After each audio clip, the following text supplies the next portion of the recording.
இன்னைக்கு நம்ம வீடியோக்குள்ள போறதுக்கு முன்னாடி கிருபா கிச்சன் சேனலை சப்ஸ்கிரைப் பண்ணுங்க, மறக்காம பக்கத்துல உள்ள பெல் பட்டனை கிளிக் பண்ணிடுங்க.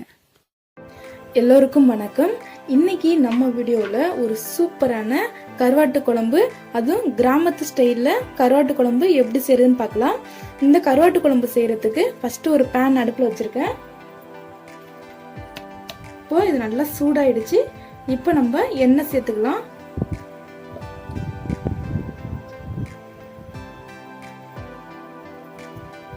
நான் ஒரு 3 டேபிள் ஸ்பூன் அளவுக்கு எண்ணெய் ஊற்றிருக்கேன். இப்போ எண்ணெய் நல்லா சூடாகட்டும். எண்ணெய் நல்லா சூடாயிடுச்சு. இப்போ 1/2 டீஸ்பூன் கடுகு, 1/2 டீஸ்பூன் வெந்தயம். உங்ககிட்ட வெங்காயம் வடகம் இருந்துச்சுன்னா நீங்க வெங்காயம் வடகம் ஒரு 1 டீஸ்பூன் சேர்த்துக்கோங்க. இப்போ இது எல்லாமே நல்லா பொரியட்டும்.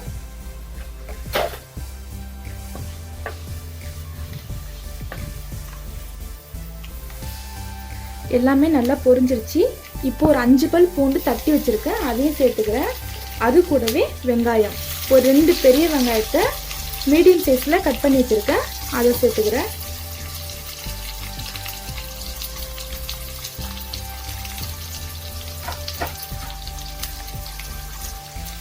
இப்போ இந்த வெங்காயம் நல்லா ப்ரௌன் கலர் வர வரைக்கும் நல்லா வதக்கிக்கலாம். நம்ம சேனல்ல ஆல்ரெடி கருவாட்டு குழம்பு ஒன்று போட்டிருக்கேன். இதுல வெங்காயம் தக்காளி எல்லாமே பச்சையா அரைச்சி அதுக்கப்புறம் வதக்கிருப்பேன். இப்போ இந்த மெத்தட்ல கருவாட்டு குழம்பு செய்யறேன். இதுவும் ரொம்ப டேஸ்டா இருக்கும். இப்போ இந்த வெங்காயம் நல்லா வதக்கிக்கலாம். வெங்காயம் வதங்கிட்டு இருக்கு. அது கூடவே கொஞ்சமா கருவேப்பிலை சேர்த்து நல்லா வதக்கிக்கலாம்.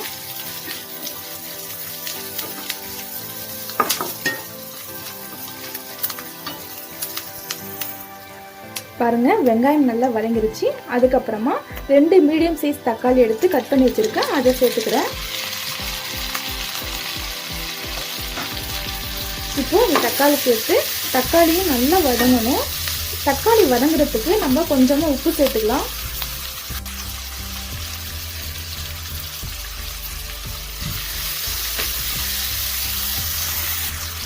அதுக்கப்புறமா ஒரு 1/2 டீஸ்பூன் அளவுக்கு மஞ்சள் தூள்.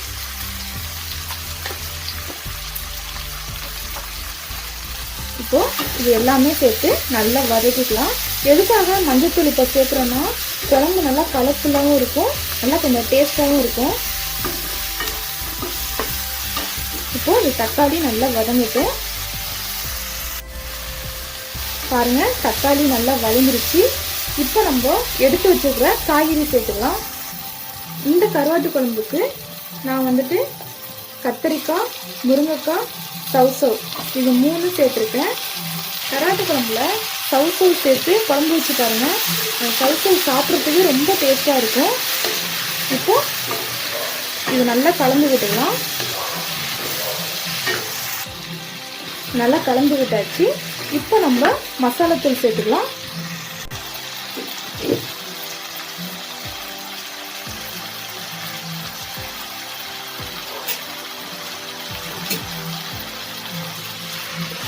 கருவாட்டு குழம்புக்கு மசாலாத்தூள் ஒரு 2 டேபிள் ஸ்பூன் அளவுக்கு மசாலாத்தூள் சேர்த்துருக்கேன். இப்போ இந்த மசாலாத்தூளோட பச்சை வாசனை போகிற வரைக்கும் நல்லா கலந்து விட்டுக்கலாம்.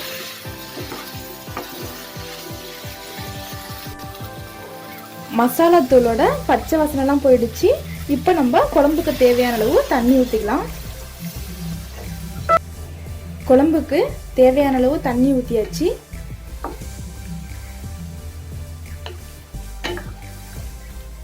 இப்போ குழம்புக்கு தேவையான அளவு உப்பு சேர்த்துக்கலாம்.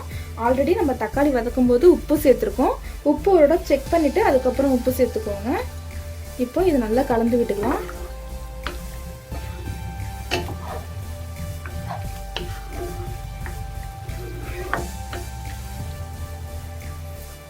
குழம்பு இப்போ கொஞ்சம் தண்ணியாக தான் இருக்கு.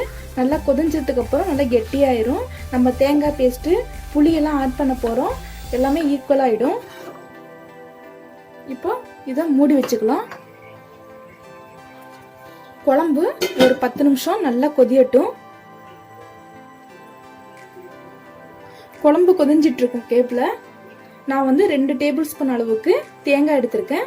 அது கூட ஒரு 6 பல் பூண்டு எடுத்திருக்கேன். ஒரு 1/2 டீஸ்பூன் ஜீரகம், 1/2 டீஸ்பூன் சோம்பு, 1/2 டீஸ்பூன் மிளகு, இது எல்லாமே சேர்த்து நல்லா பேஸ்ட் பண்ணிக்கலாம். ஓப்பன் பண்ணி பார்க்கலாம்.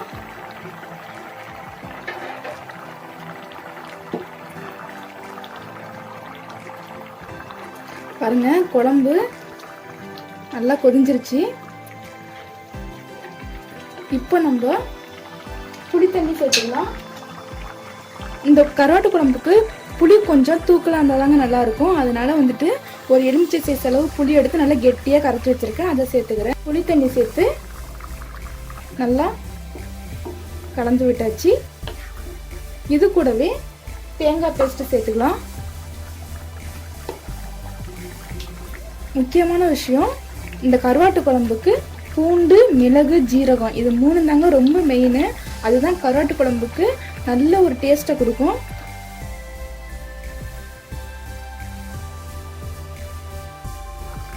மிக்ஸி ஜாரில் கொஞ்சமாக தண்ணி ஊற்றி அப்படியே சேர்த்துக்கிறேன். இப்போ நல்லா கலந்து விட்டுக்கலாம். பாருங்க, குழம்பு நல்லா திக்காயிடுச்சு.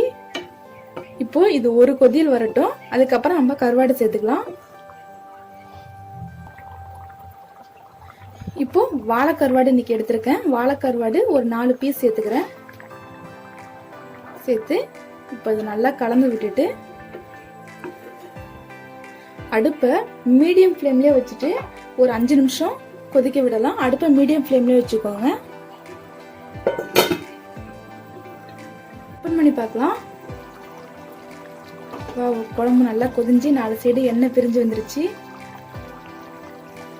அவ்வளோதாங்க, நம்மளோட சூப்பரான கிராமத்து ஸ்டைலில் கருவாட்டு குழம்பு சூப்பராக ரெடி ஆயிடுச்சு.